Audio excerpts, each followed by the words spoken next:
c'est Cerise de la boutique de Cerise. Aujourd'hui, je vous présente un tuto super mignon, c'est la boîte polymère arc-en-ciel. Il vous faudra pour ce tuto, bien sûr, de la pâte polymère. Moi, j'ai pris de la Fimo et j'ai fait mes couleurs à partir de la 0,52 pour donner un effet pailleté. Bien sûr, vous prenez les couleurs que vous voulez.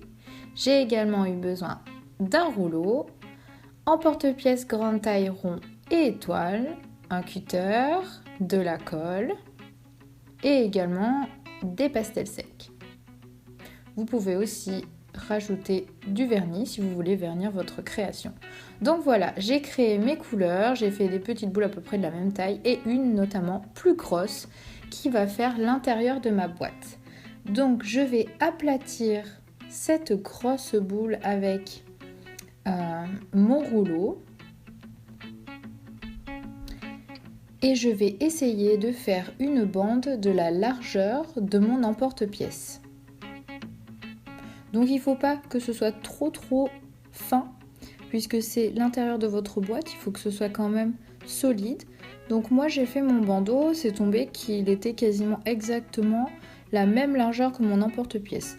Vous, si vous le souhaitez, vous pouvez bien sûr faire un bandeau un peu plus large et de toute manière, après, avec le cutter, vous pourrez couper les contours et pour que ça ait exactement la bonne taille. Donc voilà, vous collez votre bande de pâte sur votre emporte-pièce. Donc moi, je n'ai pas mis de talc, je vous conseille d'en mettre parce qu'après pour le démoulage, c'est assez difficile après cuisson.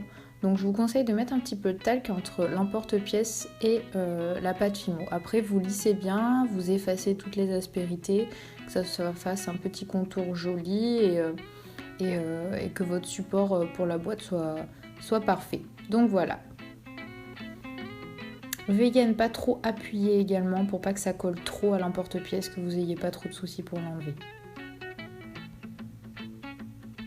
Ensuite, vous prenez la première couleur que vous souhaitez mettre pour créer votre arc-en-ciel. Donc moi j'ai pris le rose.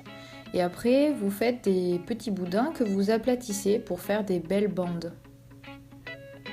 Donc après, il ne faut pas des bandes trop longues. Il faut juste que ça fasse à peu près la longueur de votre cercle, de votre emporte-pièce.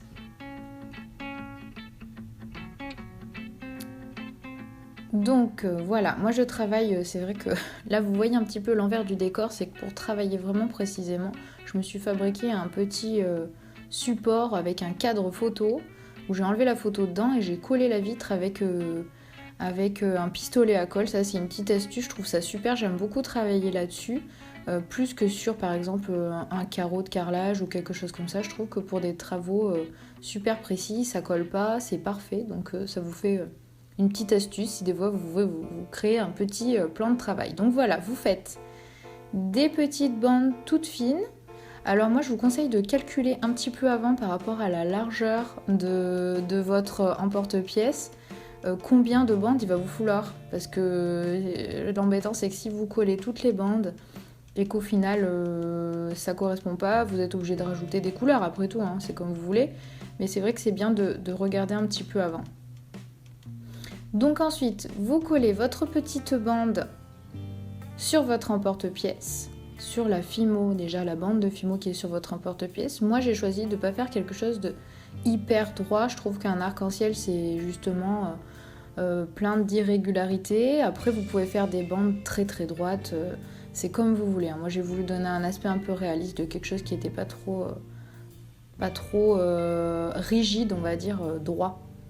Donc après vous faites pareil avec toutes les autres couleurs que vous avez choisies pour votre arc-en-ciel. Donc moi après j'ai continué avec le orange. Donc vous les mettez bien les unes à la suite des autres et vous travaillez un petit peu la jointure pour que ça fasse joli, pour que ça se voit pas trop une fois que votre boîte sera terminée.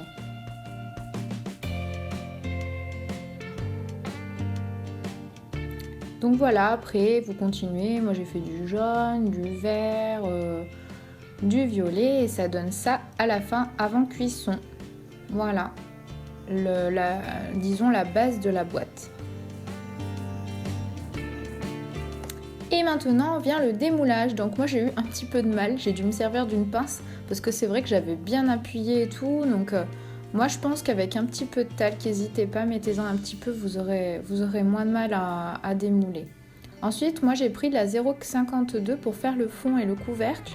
Donc j'ai étalé ma pâte et je me suis servi donc de l'arc-en-ciel qu'on a déjà fait pour faire le fond et vous le collez, vous appuyez légèrement, vous tapotez et vous avez le fond de votre boîte.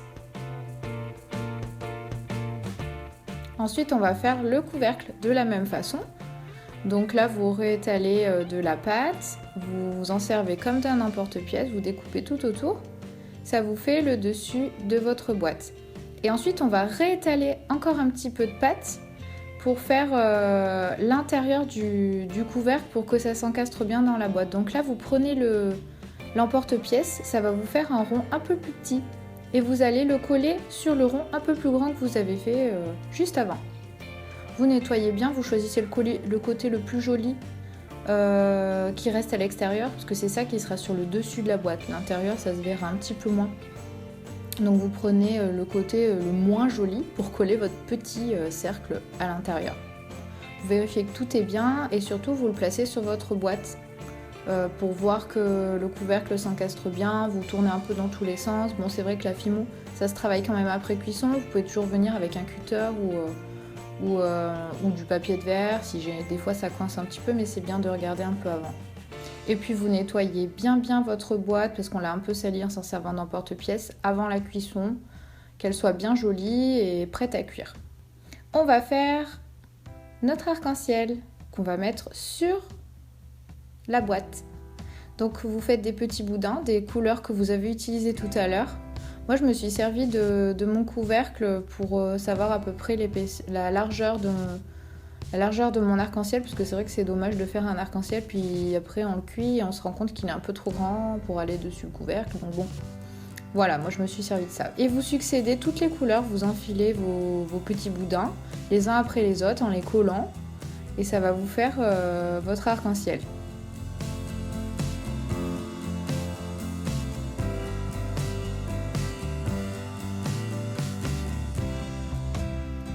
Ensuite, moi je sais que je fais en 2 temps, c'est-à-dire que je vais d'abord couper une première fois mon arc-en-ciel pour me rendre compte après et recouper une deuxième fois et savoir exactement la taille que je veux faire. Parce que des fois on se précipite un peu trop et on le coupe d'un coup et on se rend compte, ah là là, il est trop petit mon arc-en-ciel. Donc là j'ai coupé une première fois, voilà, pour bien le former, regarder ce que ça donne.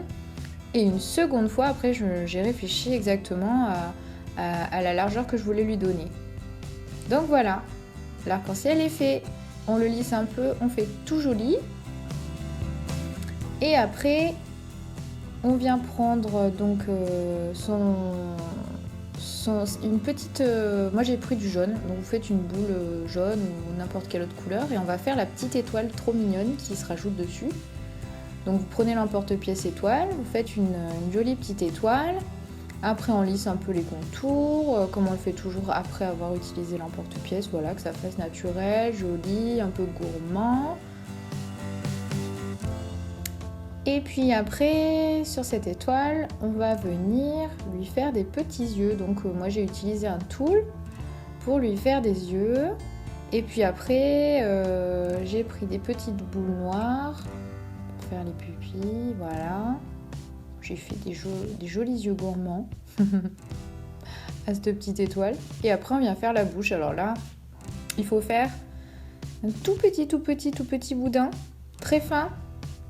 Vous le préparez sur votre doigt, parce que le noir, ça tache énormément. Donc si on se trompe, le jaune devient un peu noir. Donc il faut bien regarder avant, vous positionnez votre bouche et vous prenez votre tool et vous le déposez délicatement juste à l'endroit où vous voulez le mettre. Vous pouvez faire la forme de bouche que vous voulez, hein. Il y a plein de sortes de bouches, j'ai juste fait un petit sourire mignon pour accompagner l'arc-en-ciel. Et après, donc vous venez placer votre étoile. Ah oui, aussi, c'est vrai, j'allais oublier, je lui ai fait des petites joues mignonnes, on n'est pas obligé. Je trouve que ça fait sympa, j'adore tout ce qui est kawaii et tout.